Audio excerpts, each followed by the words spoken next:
Modern Mysteries, a presentation of benpatia.com. Segment 1. Moiré Patterns. Moiré patterns are very common. They appear everywhere, and we see them every day. So obvious are they that we often tend to tune them out and not even notice them on our periphery. But they are as common now as screens on windows and as wire mesh fences. They occur, as seen here in this picture of a common trash bin, when two repeating patterns overlap and cause the appearance of an optical illusion of sorts, the formation of a third pattern created from them both. This is called interference when two original overlapping patterns are the same, and interference when the two that overlap are different patterns. When two similar circles, formed of concentric rings, begin equidistant from one another's origin points, and then this distance is gradually reduced to zero until the centroids finally overlap, it creates an interference pattern optical illusion. Nikola Tesla used such concepts as Moiré patterns to help him visualize scalar wave field interactions, where two wave fronts emanated from separate scalar sources begin to intersect and overlap, creating interface between the waves. Moiré patterns are, basically, very simple black and white patterns, usually of circular or square design. The purpose of these simple patterns is to print them onto transparency paper and move one relative to the other to create the more complex forms of Moiré patterns, the overlapping of the twin scalar wave patterns to form a third pattern created as a combination of the other two. This form of Moiré pattern is limitless in its chaotic symmetry, singular in its beauty, and psychedelic as an optical illusion. Because of the human tendency to tune out repetitive sensory stimuli, much as a digital television only refreshes the pixels that change between one frame and the next, we simply avoid looking directly at such patterns when and where they occur in our daily lives. But nevertheless, they are there, bordering on our consciousness, all the time anyway. Segment 2. Cymatics. Cymatics is defined presently as a solely acoustic application of the same essential concept as Moiré patterns. Discovered accidentally by Galileo, cymatics is the practice of generating geometrical patterns using sand to reflect the vibrations of sound waves through it. This can be done in any number of ways, from simply drawing a violin bow across a flat metal sheet covered in sand, to applying electromagnetic pitches beyond the human ear to ferromagnetic fluids like cornstarch mixed with water. Consider the lycidious curve forms seen here, signifying harmonic frequency ratios of sound waves measured on an oscilloscope. These portray the same waveforms from the side as we are about to see from the top down, and assume regular standing wave patterns at the same pitches and harmonic frequencies in all acoustic tunings. While the patterns of sand on metal plates that are then attuned to vibrate in tune with a specific frequency of sound, the so-called cymatics are both beauteous and numerous. They are not so beyond compare. The regular or standing wave state patterns symbolizing pitches familiar to us as harmonics and notes were all classified by Ernst Chladni.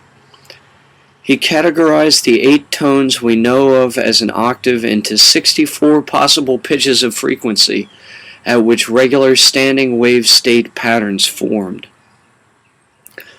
Recall, however, that these are, for sounds, only a slice of their wavelength, and that when, as in harmonics, chords, and scales, we combine multiple tones into scalar wave cascades, of audible sounds so that these various patterns would overlap, like the Moiré Patterns studied earlier. Future studies using cymatic audio tones to reshape ice crystals remain as possible methods to use audiology in the healing of tissue inflammations. Although Chladni classified the 64 typical tones at which regular patterns appear, the study of cymatics as the effect of regular harmonies on matter is only beginning. Segment 3. Crop circles. Once upon a time, as far back as 1647 at least, the phenomenon we now call crop circles first began to appear in farmers' fields across northern Europe. By the turn of the second aeon, this phenomenon began to be recorded in nations all across the world. Now, it should be noted, it is no mystery how crop circles can be made today, using such tools as the stalk stomper, wooden plank threaded on both ends to a string. The mystery that persists in the minds of all who make and study these phenomenal works of land art is, what do they mean? Those who make them, though rarely on camera, claim it to be art for art's sake. Those who study them believe there is something more. Because there are so many crop circles that occur, are found, and recorded each year, even since only the mid-70s, the use of aerial photography has made possible such a surplus of color stills of them that they cannot even all be counted, let alone be properly categorized.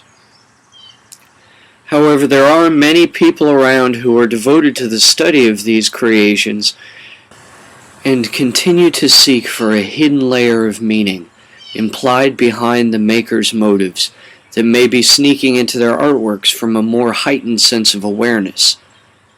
Since all land art, like all geoglyphs and megaliths, is best visible only from in the skies above, the mystery remains about this folk craft, how it could have originated in the mid-17th century AD, 2 centuries before the first airplane, in an era presumably before even the first hot air balloon. It is this mystery that drives many to delve into the deepest aspects of interpretation of this phenomenon, and to draw forth rich results from whence none might otherwise to the untrained eye have been found. These modern alchemists have forged forth a syllabary of the most common patterns expressed in crop circles. This syllabary of a new or even subliminally alien alphabet comprises a Homeric epic in a language of geometric shapes, patterns, and forms. Many who study crop circles have found a rich landscape replete with various terrains in the plain meaning of these amazing forms of expression.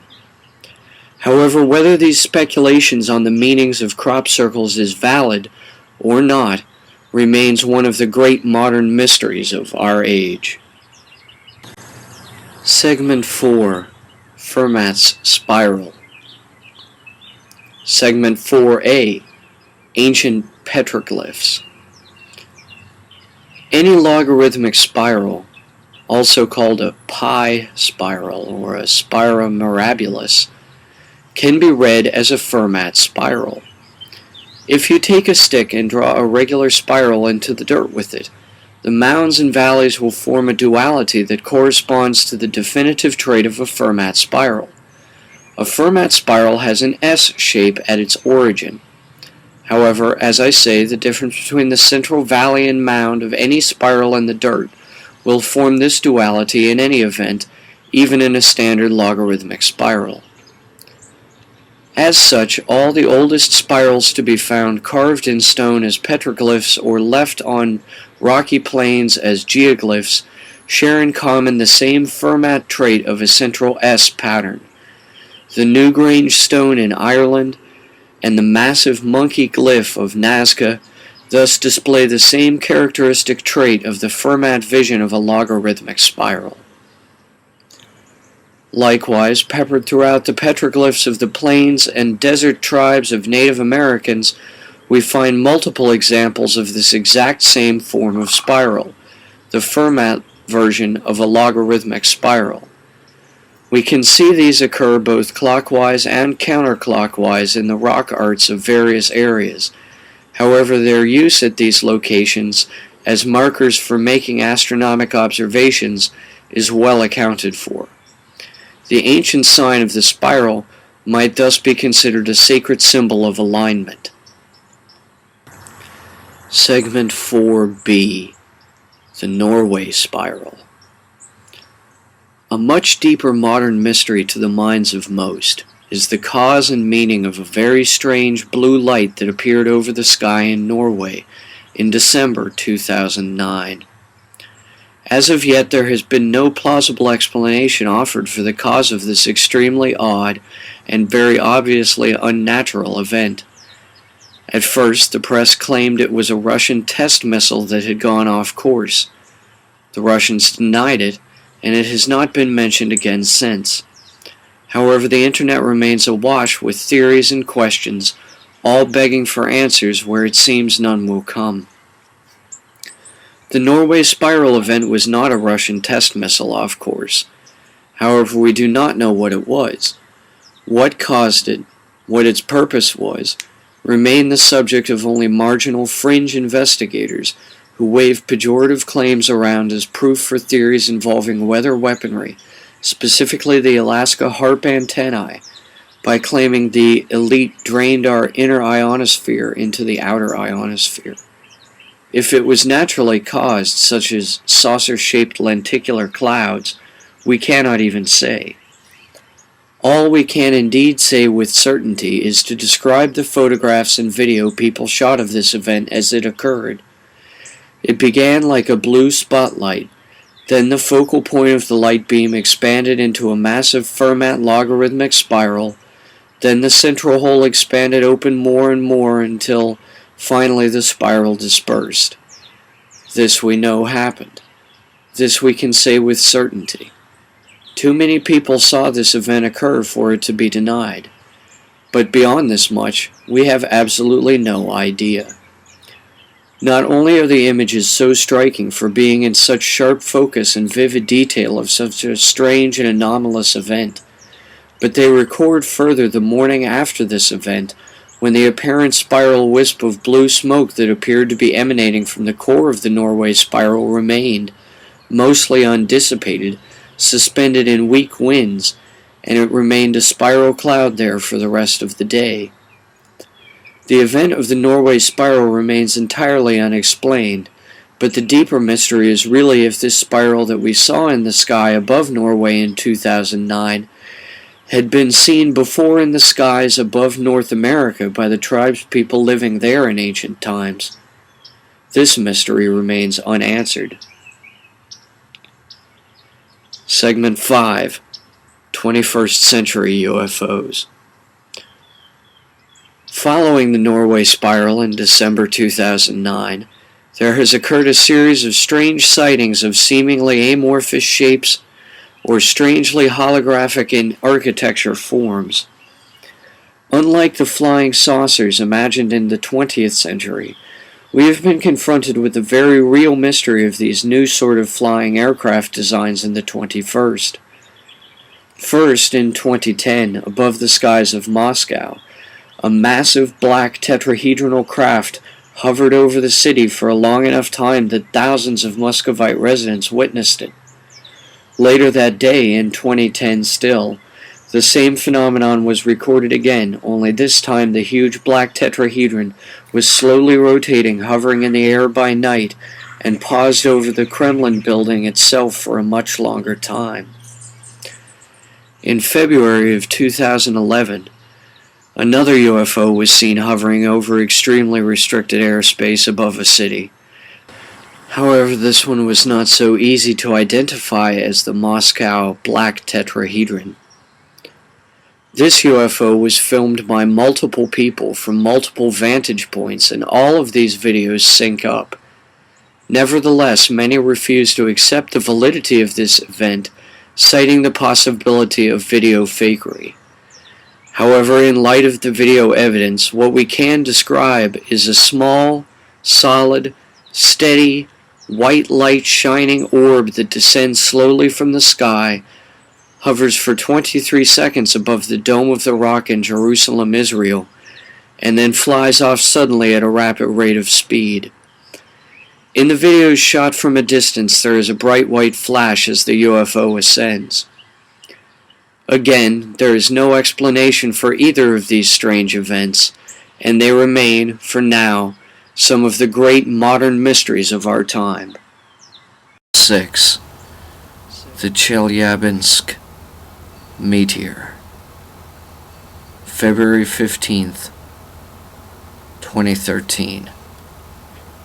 At latitude 55.150 degrees north and longitude 61.410 degrees east, on the morning of February 15th, 2013, at 3:20 UTC, a super bolide 20 meters in diameter, weighing between 12 and 13,000 metric tons, crossed Earth's atmosphere at around 20 kilometers per second and exploded in an airburst at around 30 kilometers altitude, releasing around 500 kilotons of explosive energy, 20 to 30 times that of the A-bomb dropped on Hiroshima.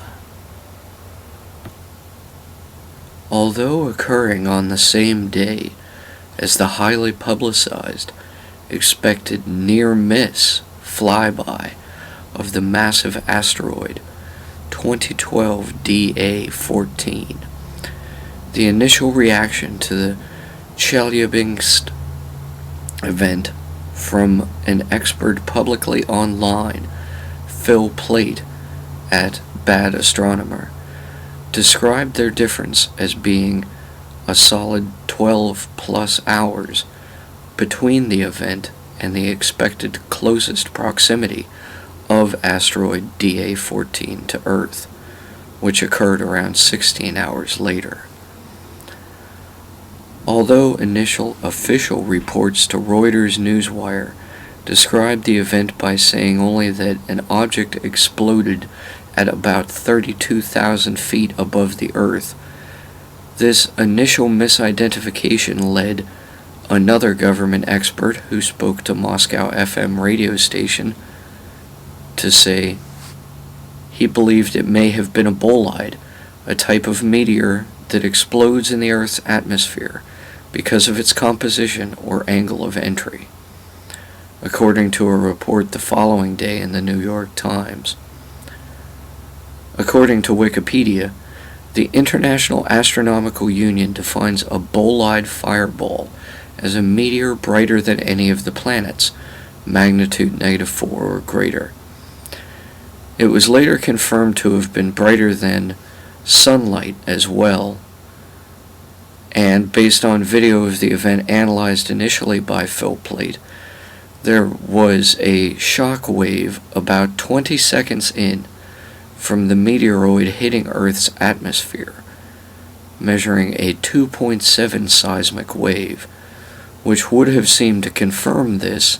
However, again, according to the New York Times article the following day, the governor of the Chelyabinsk region reported that a search team had found an impact crater on the outskirts of a city about 50 miles west of Chelyabinsk, which would indicate the meteor did not explode in the atmosphere, thus proving all prior initial official reports wrong and reclassifying the event as a meteorite impact.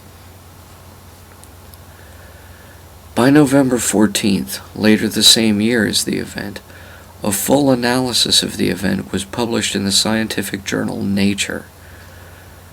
According to this report, there is a strong likelihood that the Chelyabinsk meteor had, previously to its impact, been an Apollo asteroid in a close orbit to unusually large estimated 2.22 kilometers in diameter, near-Earth asteroid 86039, formerly 1999 NC-43, for at least the last 1,000 years. However, the report goes on to clarify earlier rumors that the impact could not have been predicted due to the trajectory of the asteroid's radiant being inbound to Earth from the same direction as the Sun.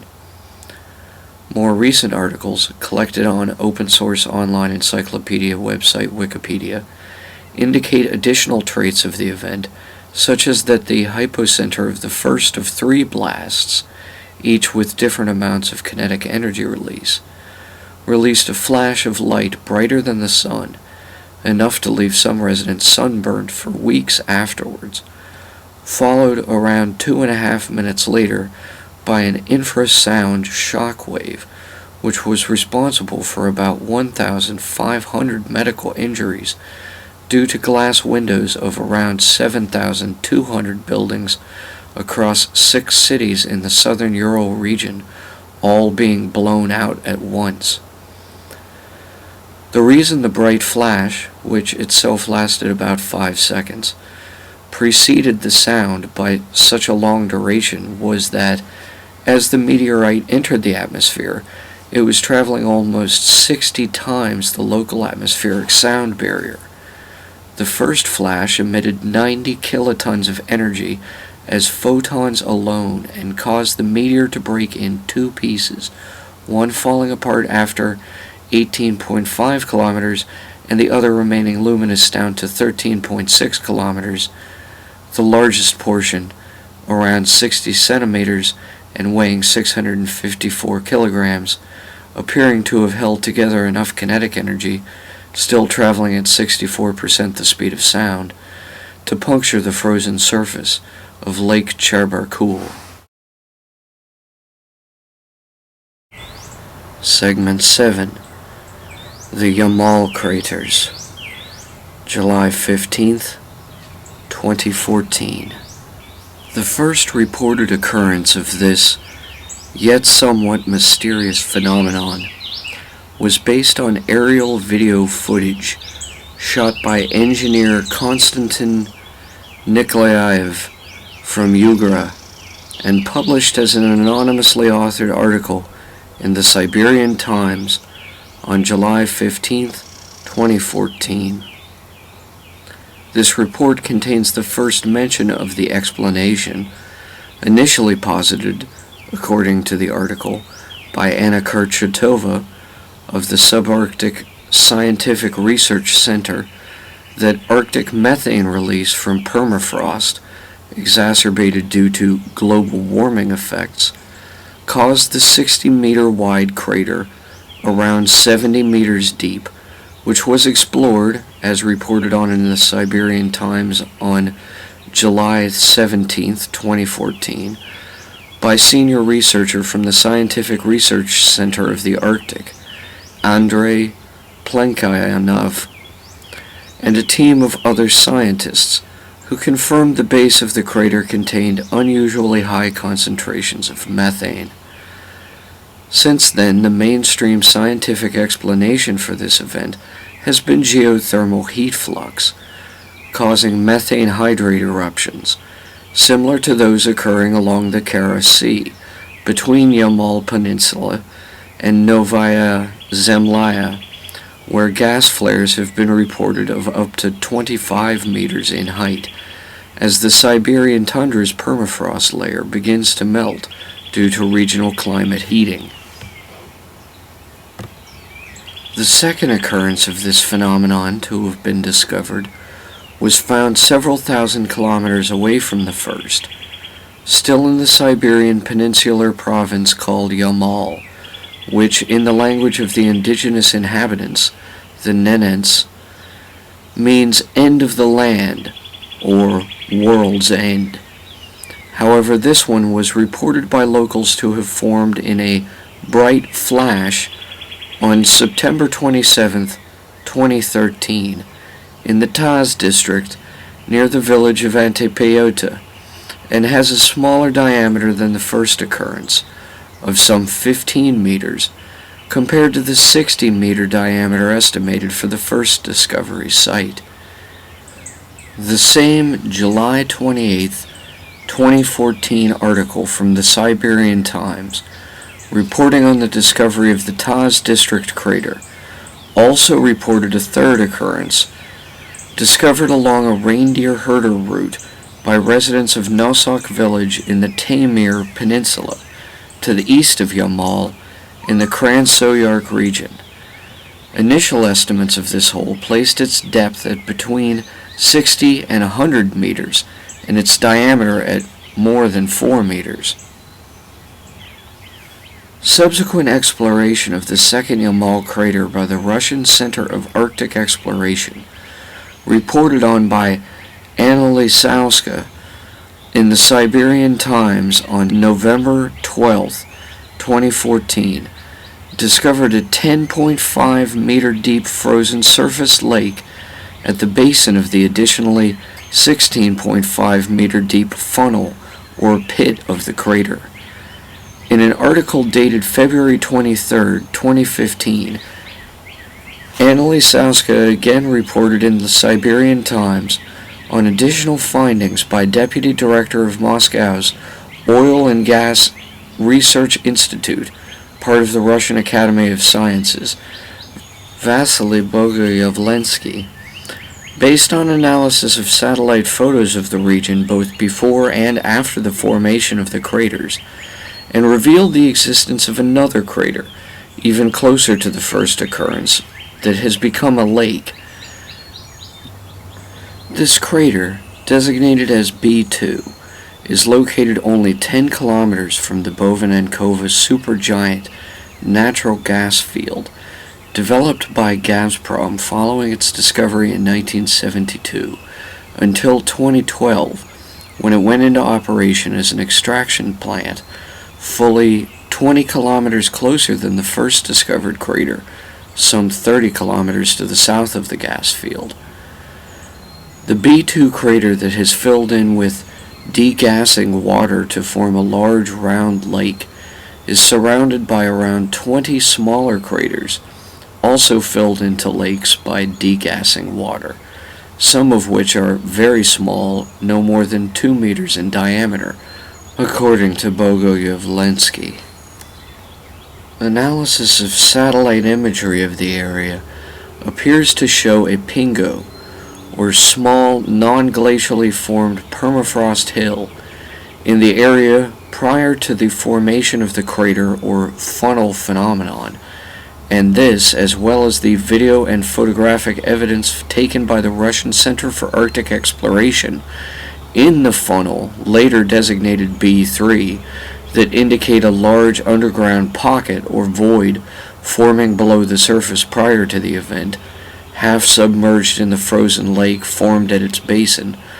Both indicate the premise of this phenomenon being caused by methane hydrate eruptions as being a plausible scenario, as methane displaced in subpermafrost aquifers away from the Bovanenkova gas fields by their recent initiation of natural gas extraction operations there, could be boiling up in nearby regions, resulting in the explosive formation of funnels comparable to the cones of volcanoes. However, this also implies that the entire Yamal Crater could become an active caldera due to the accidental conflagration of humanity's methane harvesting there. As Professor Bogoyavlensky points out ominously, a concentration of 5 to 16% methane is explosive. The most explosive concentration is 9.5%.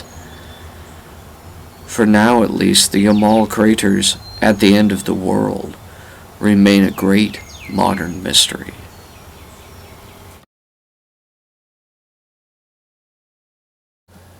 Segment 8. Superhumans. As with any form of ability, a superhuman sort of ability or power is the product of neither nature nor nurture alone, but of both. Innate abilities, if fostered, can acquire additional layers of skill, much as the tree's bark adds rings each year, assuming it is not completely overshadowed.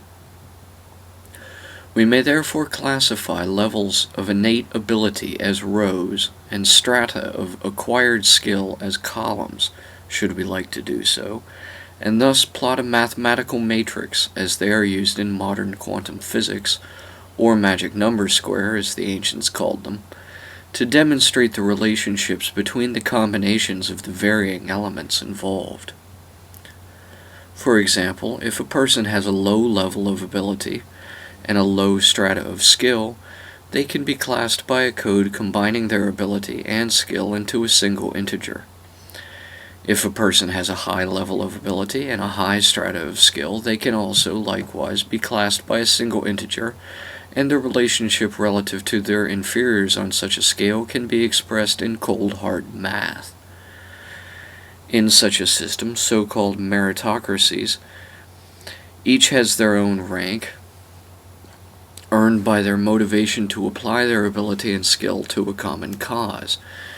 The only lacking element in such a system is its heart and soul, its moral core or moral compass, its motivation for its adherents to behave rationally and ethically.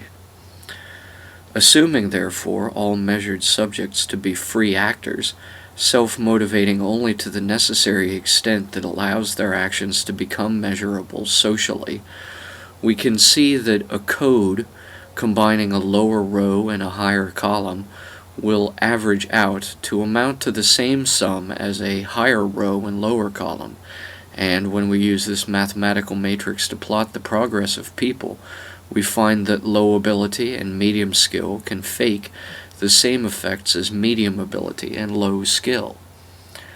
Likewise, we find, by applying this mathematical matrix to measuring innate ability and acquired skill, that, opposite the least useful and least risky lot, those with low ability and low skill, is their equal mirror reflection juxtaposition, those with a high level of innate ability and a high strata of acquired skill. Such people are considered Code 6 in such a model, and are the masters to the novices of the Code 2s at entry level to such a system.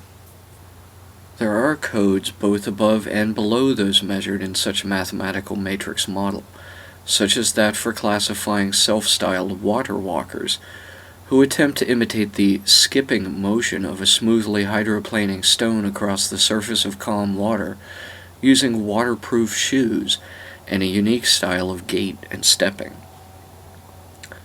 The water walkers are not superhumans. They are average people attempting to emulate, to imitate, and to copy superhuman-type abilities. Thus, such people have a level of innate ability at their desired feat of exactly 0, and they are attempting, through practice, to develop a new skill by retraining their muscle memory for an alternative use. Thus, though they have 0 innate ability at their desired task, they have acquired a low level of skill at doing it.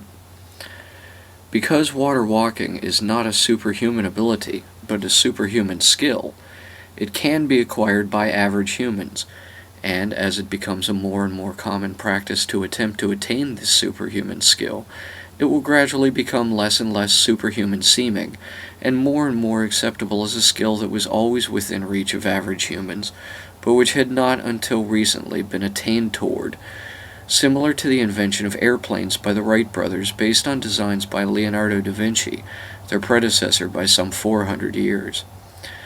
Prior to the application of designs with wings to simple bicycle-geared models, the notion of air travel had been limited to only ideas based on balloons or kites. However, no one would nor should claim the Wright brothers were superhuman due to their skill in inventing a gear-driven aircraft. They were simply average humans with an aptitude toward acquiring a skill that had previously been considered a superhuman ability alone. Likewise, modern water walkers are merely average humans who, by their pioneering spirit, are exploring how to expand the frontier of what is considered an average human's skills. Because a skill is acquired through training, and an ability is an innate talent, Those who manifest superhuman abilities often do not desire to have these abilities, and do not wish to train them into a more developed skill. The determining factors involved in the choice-making of a human being innately gifted with superhuman abilities arise due to a series of phases of acceptance. If a human being with a high level of innate superhuman ability is allowed and encouraged to develop their ability by seeking to increase their strata of skill, they will continue to progress through at least around 4 primary stages. In the first phase, that of rebirth, the human being first discovers their superhuman ability. In the second phase, that of self-willing, the individual will attempt to practice, hone, and focus their ability into a well-trained skill. In the third, status-seeking phase, the individual has reached their maximum capacity for self-training and desires to seek out others with similar abilities in order to improve their own skills by training from a more advanced master. The fourth phase occurs when an individual becomes a master of their skilled ability for themselves, and, depending on whether they have progressed with encouragement through the preceding phases, or have met with more resistance and hindrance until then, the phase of mastery may either manifest itself as self-mastery and successful suppression of vengeful and harmful desires, or as mastery of others and the use of their position, skill, and/or ability only to bring about vengeance and harm. Therefore, it is as important as recognizing in a potentially superhuman being both level of innate ability and strata of acquired skill, to recognize which phase of acceptance an individual with such abilities is in at any given moment. Again, what we are shown in Hollywood films is often very different from what is actually the case in reality, such as with superhumans who acquire increased telekinetic skills through practice of above-average mental abilities being portrayed on screen, while in reality young superhumans in an early phase of acceptance of their abilities are not able to control their abilities with skill and do not usually even possess above-average mental abilities. They are otherwise average human beings who, through chance fate, have some superhuman ability. Although reported on only briefly in the Associated Press International Newswire, this anonymous 10-year-old Brazilian male was identified as possessing rare magnetic abilities akin to the Marvel comic book character Magneto.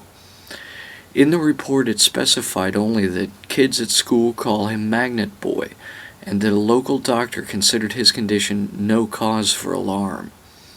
Nevertheless, this rare condition of a superhuman ability, the ability to attract metals to one's body, is not a mere news piece oddity, nor should it have been treated in the media as though a story about a physical deformity or birth defect, addressed as a topic meant to be shunned or kept taboo.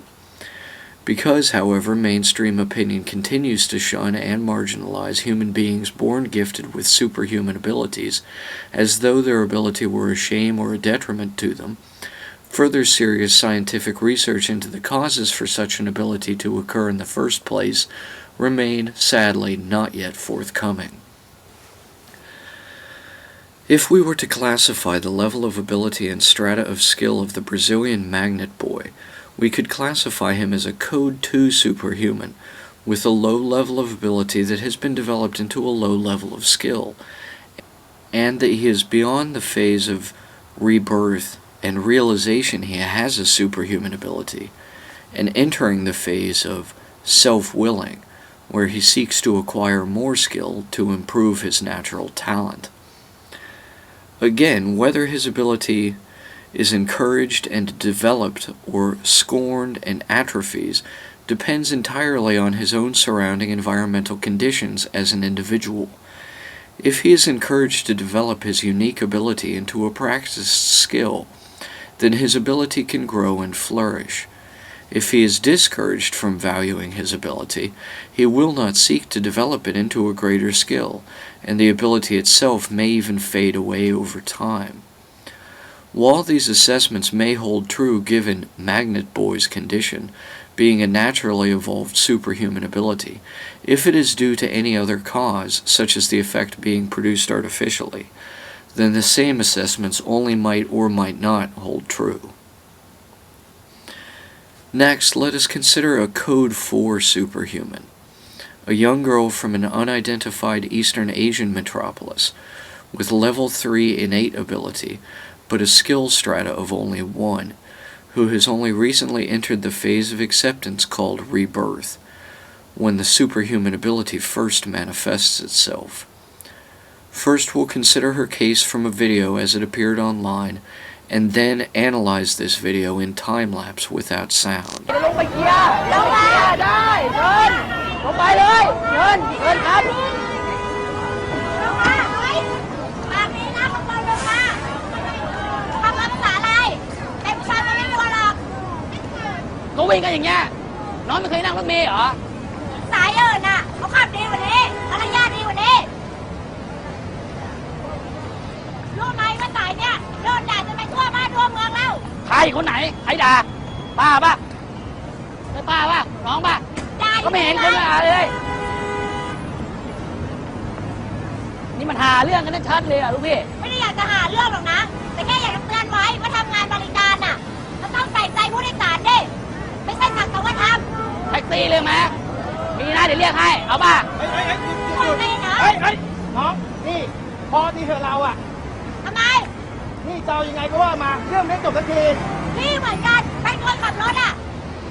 In this video, what we appear to be seeing is two young females exiting a public transportation vehicle.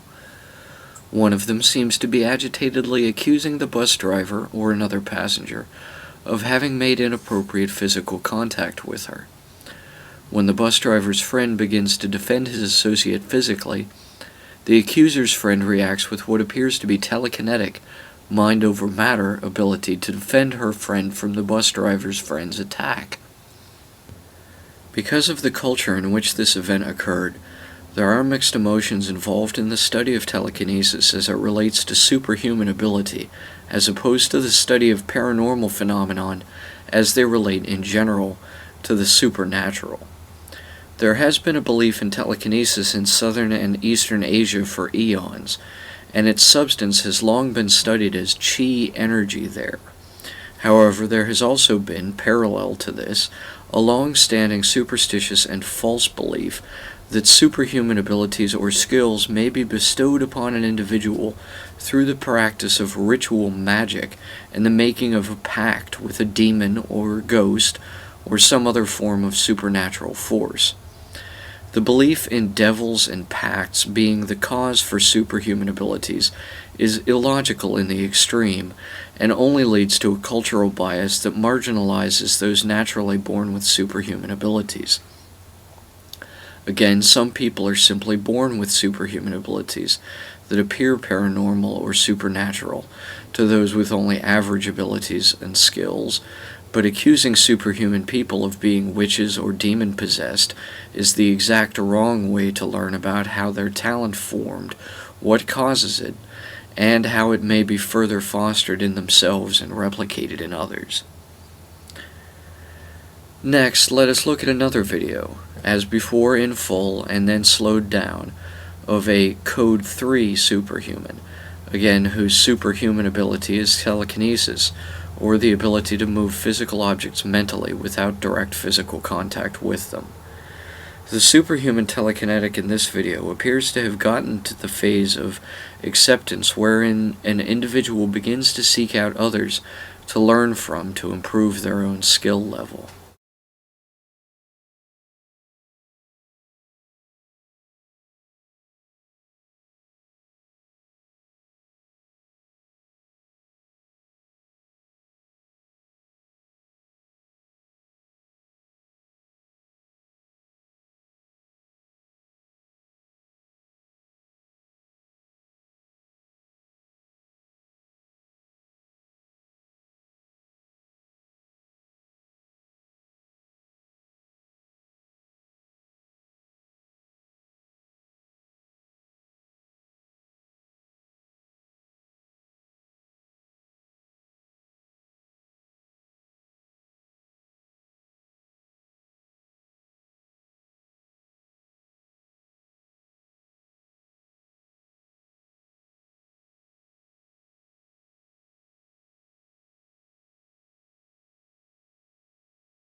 In this video, what we appear to be seeing is a usual conference room meeting between some young professionals, recorded by a security camera placed in the room beforehand.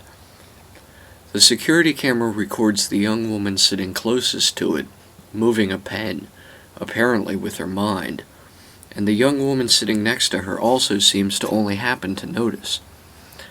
After a moment of discussion, the telekinetic female consents to demonstrate her superhuman ability again, and the video ends with the other attendees of the conference room meeting seemingly stumped as to how it could have been caused.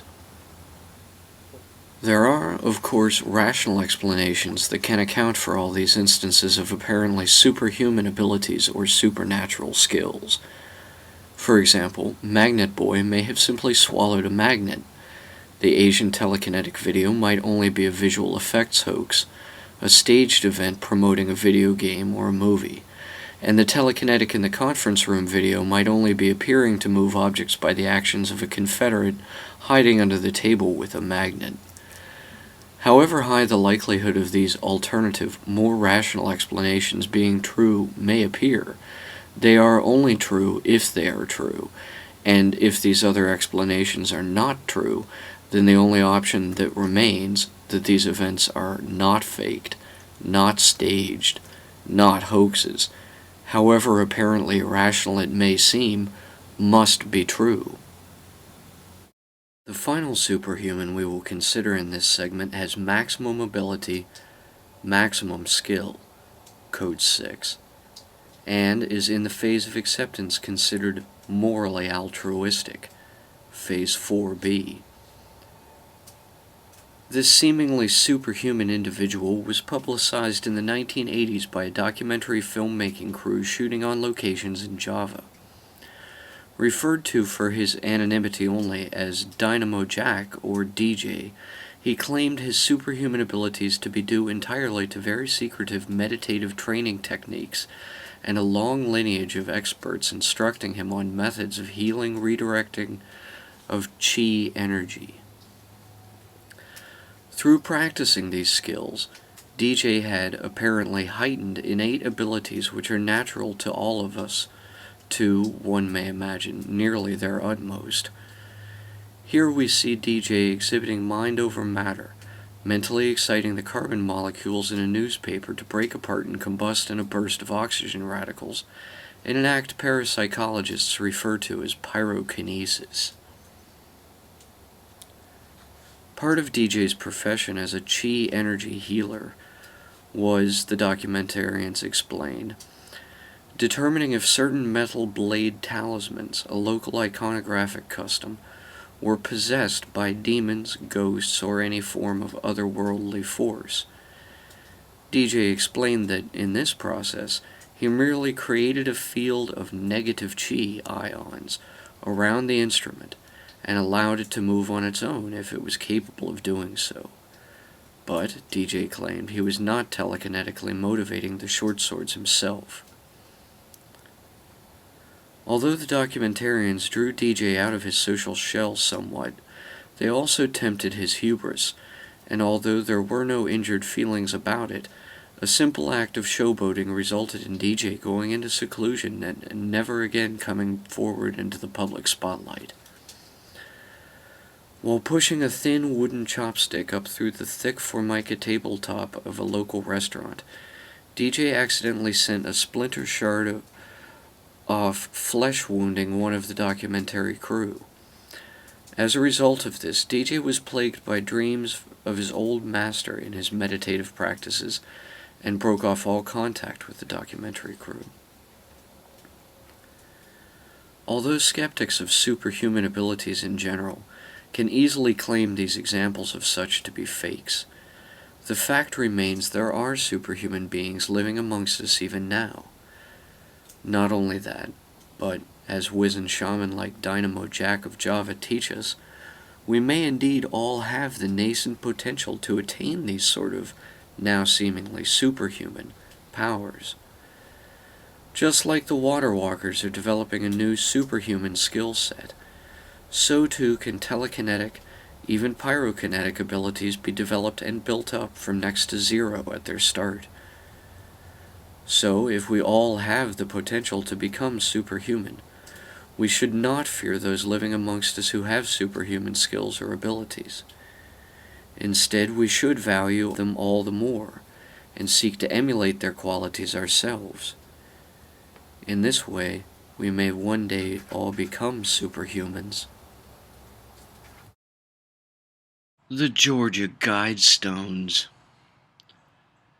Quote, maintain humanity under 500 million in perpetual balance with nature. Guide reproduction wisely, improving fitness and diversity. Unite humanity with a living new language. Rule passion, faith, tradition, and all things with tempered reason. Protect people and nations with fair laws and just courts. Let all nations rule internally, resolving external disputes in a world court. Avoid petty laws and useless officials. Balance personal rights with social duties. Prize truth, beauty, love, seeking harmony with the infinite. Be not a cancer on the earth. Leave room for nature. Leave room for nature. Unquote. So read the so-called Guidestones to an Age of Reason, as they proclaim in ancient cuneiform, Greek, Sanskrit, and hieroglyphics on their uppermost roof, popularly called the Georgia Guidestones, located 9 miles north of the center of Elberton, the county seat of Elbert County, northeast Georgia, USA. According to the U.S. Census Bureau, the global human population in 1979, the year the monuments were erected, was 4,378,565,589, or about 4.3 billion. This means that in the year the Guidestones were engraved, for the global population to have been reduced to 500 million would have required 3,878,565,589 people to be exterminated. As of today, September 28, 2014, the world population is approximately 7,194,977,000, according to the same source, the U.S. Census. This means for the world population to be reduced to the Guidestones' recommended sum of 500 million, it would require the deaths of some 6,694,977,000 people alive now. In other words, the difference between 1979's world human population and today's is so great that it is even larger itself than the entire world population of people was in 1979. In June 1979, an unknown person or persons under the pseudonym R.C. Christian hired Elberton Granite Finishing Company to build the structure. In 1986, Graphic Publishing Company Incorporated in Lake Mills, Iowa, published the book Common Sense Renewed, authored by the same alleged Robert Christian. In this book, the author puts forward their ideas on cultural evolution, guiding human reproduction, some proposals for improving our society, on the conversion of Russia, and on how to make partners of rivals. Foreseeing the contemporary glasnost and perestroika as heralding the inevitable collapse of the Soviet economy, the author offers a form of Fabian socialist model for a new world order or one world government, in which existing superpowers would be forced to cooperate more than compete. It is a safe assumption that the pseudonym Robert Christian was chosen to reflect the Christian Rosenkreuz, who founded the Order of the Rosy Cross, or Rosicrucians. However, this implies further that his group of affiliates which he claimed to represent, and who may have funded the endeavor collectively, are researchers of esoteric traditions and occultism. Thus, it cannot be excluded from the debate on the Guidestones' origins that a Freemasonic influence was present as well, as, after all, the monuments have been compared to other astroarchaeological megaliths requiring mastercraft masonry, such as Stonehenge, the Druid worship site. If this is the case, then the history lection from the 13th degree of Southern Jurisdiction Scottish Rite Freemasonry comes immediately to attention, as it describes the building by Enoch of a monument to be preserved until after the destruction of the world. In 2008, the stones were defaced with polyurethane paint and graffiti with slogans such as "Death to the New World Order." Wired magazine called the defacement the first serious act of vandalism in the Guidestones' history. The fact the monument had not been vandalized prior to 2008 is telling as to how awe-inspiring and how terrifying such a monumental philosophical statement is. However, the fact it has been consistently vandalized since then makes it obvious the sentiment in the populace this philosophy evokes, one of fear and rejection. It can be speculated that the first act of vandalism, involving the slogans, "Obama is a Muslim," "Read this, Rockefeller," and other anti-New World Order statements less fit for reprinting, and the most recent act of vandalism, involving the statements "Banish all evil" and "Isis, Goddess of Love," were done by the same group of people, and this group might have had the monument erected to start with. In September 2014, it was reported that a notch carved in 2009 on the English stone had been filled by a cubic brick inscribed 2014. The newly added brick with 20 and 14 was then removed by unspecified authorities on September 25, 2014.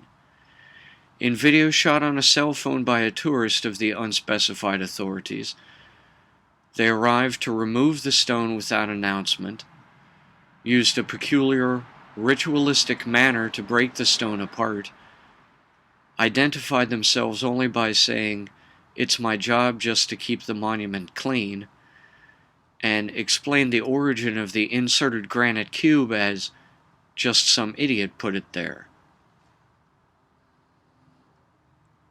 The complete sequence of numbers and letters engraved on the inserted granite cube was 8, 16, 20, 14, with MM on the top and JAM on the bottom face. So, the series of events proceeded thus. They were built, 1979. They were first vandalized with anti-New World Order graffiti, 2008. Next, a notch was carved in the upper right corner of the English tablet, 2009. Then the Goddess of Love vandalism occurred, September 3rd, 2014. Then the cube was added into the notched area around September 5th, 2014. Then the cube was removed September 25th, 2014. All of these events are mysterious, and thus the entire location remains a modern mystery. Perhaps the most enduring mystery of the Georgia Guidestones is an inscription on the explanatory tablet that was inserted at the time of the monument's initial erection in 1979, which describes the burial 6 feet below this spot of a time capsule, or a lockbox full of items considered useful at the time of its burial, whose contents remain unknown, and the inscription describing which remains incomplete. Coral Castle. Coral Castle is an oolite limestone structure created by the Latvian-American eccentric Edward Leedskalnin, 1887 to 1951, located in Leisure City, Florida, in Miami-Dade County at the intersection of South Dixie Highway, US 1, and Southwest 157th Avenue. The structure comprises numerous megalithic stones, mostly limestone formed from coral, each weighing several tons. According to Coral Castle's own promotional material, Edward Leedskalnin was suddenly rejected by his 16-year-old fiancée, Agnes Skvost, in Latvia just one day before the wedding. Leaving for America, he came down with allegedly terminal tuberculosis, but spontaneously healed, stating that magnets had some effect on his disease. Edward spent more than 28 years building the Coral Castle, refusing to allow anyone to view him while he worked. A few teenagers claimed to have witnessed his work, reporting that he had caused the blocks of coral to move like hydrogen balloons. The only tool that Leedskalnin spoke of using was a perpetual motion holder. Originally, Rock Gate was built as Ed's Place in Florida City, Florida, the southernmost city in the USA that is not on an island, and resided there from 1923 until 1936, when it was moved 10 miles to the north to its present location in Leisure City, Florida. Leedskalnin continued to work on the castle up until his death in 1951. Among the features and carvings of the castle are a 2-story castle tower that served as Leedskalnin's living quarters, walls consisting of 8-foot-high pieces of stone, an accurate sundial, a Polaris telescope, an obelisk, a barbecue, a water well, a fountain, celestial stars and planets, and numerous pieces of furniture. The furniture pieces include a heart-shaped table, a table in the shape of Florida, 25 rocking chairs, chairs resembling crescent moons, a bathtub, beds, and a throne. With few exceptions, the objects are made from single pieces of stone that weigh, on average, 15 short tons, 14 tons each. The largest stone weighs 30 short tons, 27 tons, and the tallest are 2 monoliths standing 20 feet, 7.6 meters each. A 9 short ton, 8.2 ton, revolving 8-foot tall gate is carved so that it fits within 1/4 of an inch of the walls. It was well balanced, reportedly so that a child could open it with a push of a finger. Leedskalnin had drilled a hole from top to bottom and inserted a metal rod. The rock rested on an old truck bearing. The mechanism finally failed for the first time in 1986. Apophis 99942. The official story of Apophis 99942 is simple. It states Apophis is a near-Earth asteroid that caused a brief period of concern in December 2004 because initial observations indicated a probability of up to 2.7% that it would hit Earth on April 13, 2029. On average, an asteroid the size of Apophis, around 370 meters, can be expected to impact Earth about every 80,000 years. However, as of June 2017, there were 8 other asteroids with a more notable cumulative polar mode technical impact hazard scale than Apophis. There are 2 possible scenarios that pose a risk of an ELE, extinction level event, for our species if Earth collides with any asteroid the size and speed of Apophis. If Apophis hits Earth. The first is if an asteroid traveling faster than Earth strikes Earth head-on. In this event, the impacted area would be determined by a combination of the velocity of Earth and that of the asteroid, either adding both together if the asteroid approaches from ahead of us in our orbit, or else by subtracting the lesser from the larger if the asteroid approaches from behind us in our orbital trajectory. If an asteroid the size and speed of Apophis, or any larger or faster, were to collide with planet Earth head-on, the ejecta produced from the collision would be far greater and more dangerous. If Earth hits Apophis. The second is if an asteroid is near the planet Earth and drawn in by the planet's gravity well, or else overtaken in its own orbit by the more massive scale Earth. Then the expected amount of destruction resultant from the collision may be predicted to be less, but the ultimate effect would certainly amount to the same in either case. The question of concern for the safety of Earth from an asteroid impact is answered by the likelihood of any asteroid impact's ability to trigger buried nuclear warheads within its blast radius. Each of our bombs the asteroid can trigger multiplies its destructive capacity. if Apophis and Earth collide. The Sentry Risk Table estimates that Apophis would make atmospheric entry with 750 megatons of kinetic energy. The exact effects of any impact would vary based on the asteroid's composition and the location and angle of impact. Assuming Apophis is a 325-meter wide, 1,066-foot, stony asteroid, if it were to impact into sedimentary rock, Apophis would create a 4.3 kilometer, 14,000-foot impact crater. A deep water impact in the Atlantic or Pacific Oceans would produce an incoherent short-range tsunami with a potential destructive radius, inundation height of over 2 meters, of roughly 1,000 kilometers, 620 miles, for the most of North America, Brazil, and Africa, 3,000 kilometers, 1,900 miles, for Japan, and 4,500 kilometers, 2,800 miles, for some areas in Hawaii.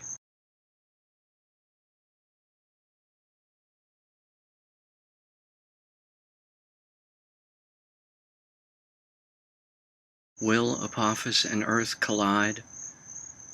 On April 13, 2029, Apophis will pass Earth within the orbits of geosynchronous communications satellites, but will come no closer than 19,400 miles, 31,200 kilometers, above Earth's surface. During the 2029 approach, Apophis's brightness will peak at magnitude 3.4 with a maximum angular speed of 42 degrees per hour and a maximum apparent angular diameter of around 2 arcseconds. On April 13, 2029, Apophis will become as bright as magnitude 3.4, visible to the naked eye from rural as well as darker suburban areas, visible with binoculars from most locations. This close approach will be visible from Europe, Africa, and Western Asia. The chance that there would be an impact in 2029 was eliminated by December 27, 2004. Additional observations provided improved predictions that eliminated the possibility of an impact on Earth or the Moon in 2029. But during the close approach in 2029, Earth will perturb Apophis from an Aten class orbit with a semi-major axis of 0.92 AU to an Apollo class orbit with a semi-major axis of 1.1 AU.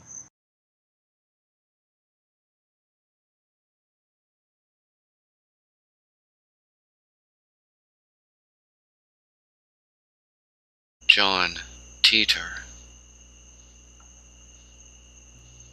As of the date of this broadcast, in mid-September 2021, and according to Wikipedia, the online open-source encyclopedia, quote, John Titor is a pseudonym used on several bulletin boards during 2000 and 2001 by a poster claiming to be an American military time traveler from 2036. Titor made numerous vague and specific predictions regarding calamitous events in 2004 and beyond, including a nuclear war.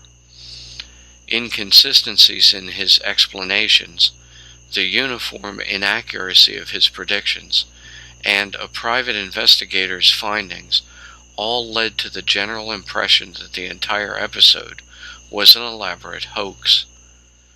A 2009 investigation concluded that Titor was likely the creation of Larry Haber, a Florida entertainment lawyer, along with his brother Moiré, a computer scientist. The first posts using John Titor's military symbol appeared on the Time Travel Institute forums on November 2, 2000, under the name Time Travel Titor_0. At that time, the name John Titor was not being used.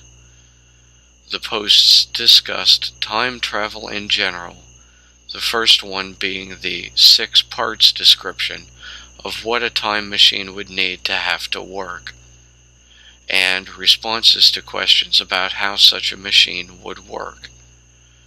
Early messages tended to be short. A second thread was also made due to shortcomings in the forum software at the time. The name John Titor was not introduced until January 2001, when Time Travel_0 began posting at the Art Bell BBS forums, which required a name or pseudonym for every account. The Titor posts ended in late March 2001. In his online postings, Titor claimed to be an American soldier from 2036, based in Tampa, Florida. He was assigned to a governmental time travel project and sent back to 1975 to retrieve an IBM 5100 computer, which he said was needed to debug various legacy computer programs in 2036, a possible reference to the Unix year 2038 problem. The IBM 5100 runs the APL and BASIC programming languages. Titor said he had been selected for this mission specifically, given that his paternal grandfather was directly involved with the assembly and programming of the 5100. In support of this, he described unpublicized features of the 5100, leading to assumptions that a computer scientist was behind the postings. Titor claimed to be on a stopover in the year 2000 for personal reasons, to collect pictures lost in the future Civil War, and to visit his family, of whom he spoke often. Titor described his time machine on several occasions. In an early post, he described it as a stationary mass temporal displacement unit powered by 2 top-spin dual positive singularities, producing a standard offset Tipler sinusoid. The earliest posts was more explicit, saying it contained the following: 1. 2 magnetic housing units for the dual microsingularities. 2. An electron injection manifold to alter mass and gravity of the microsingularities. 3. A cooling and X-ray venting system. 4. Gravity sensors, or a variable gravity lock. 5. 4 main cesium clocks. And 6. 3 main computer units. According to the posts, the device was installed in the rear of a 1966 Chevrolet Corvette convertible, and later mentioned a 1987 truck having 4-wheel drive. Although invoking the many worlds interpretation of quantum mechanics, whereby events from his timeline may differ from our own, Titor also expressed assurance that the differences were minimal. As such, his descriptions have been interpreted as predictions and compared with historical events since 2001. The most immediate of Titor's predictions were of an upcoming civil war in the United States having to do with order and rights. He described it as beginning in 2005 with civil unrest surrounding the presidential election of that year. The civil conflict that he characterized as having a Waco-type event every month that steadily gets worse would be pretty much at everyone's doorstep and erupt by 2008. As a result of the war, the United States would split into 5 regions based on various factors and differing military objectives. This civil war, according to Titor, would end in 2015 with a brief but intense World War III. Titor refers to this exchange as N-Day. Washington, D.C., and Jacksonville, Florida, are specifically mentioned as being hit. After the war, Omaha, Nebraska, would be the new U.S. capital. Titor was vague as to the exact motivations and causes for World War III. At one point, he characterized the hostilities as being led by border clashes and overpopulation. He also pointed to the contemporary conflict between Arabs and Israel as not a cause, but rather a milestone that precedes a hypothetical World War III. Titor claimed that as a 13-year-old in 2011, he joined the Fighting Diamondbacks, a shotgun infantry unit in Florida, for at least 4 years. In other posts, he described himself as hiding from the war. Titor claimed that the Everett-Wheeler model of quantum physics, better known as the many worlds interpretation, was correct. According to Titor, this caused a new time stream to form because of his time travel. This gives his predictions the ability to stand up to scrutiny when they fail to pass, since believers can say that the events were averted by Titor's postings. Cicada 3301. As of the date of this broadcast, in mid-September 2021, and according to Wikipedia, the online open-source encyclopedia, quote, Cicada 3301 is a nickname given to an alleged enigmatic organization that posted 3 sets of puzzles online between 2012 and 2014 to recruit code breakers from the public. The first internet puzzle started on January 4th, 2012, on 4chan, an anonymous English-language image board website, and ran for nearly a month.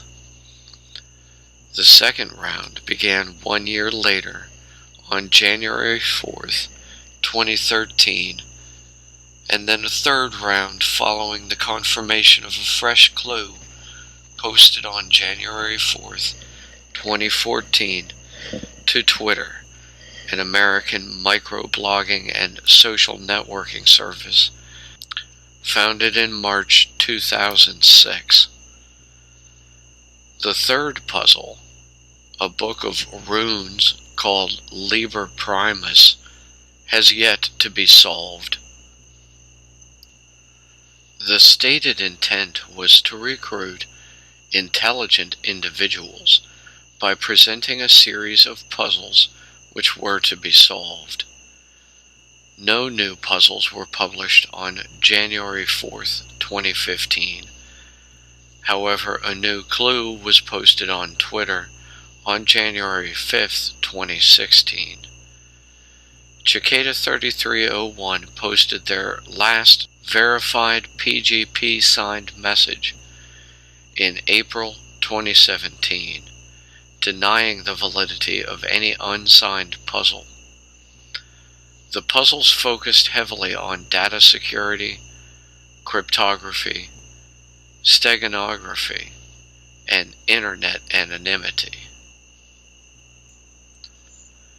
The Cicada 3301 clues spanned many different forms of communication media, including the internet, telephone, original music, bootable Linux CDs, digital images, physical paper signs, and pages of unpublished cryptic books written in runes.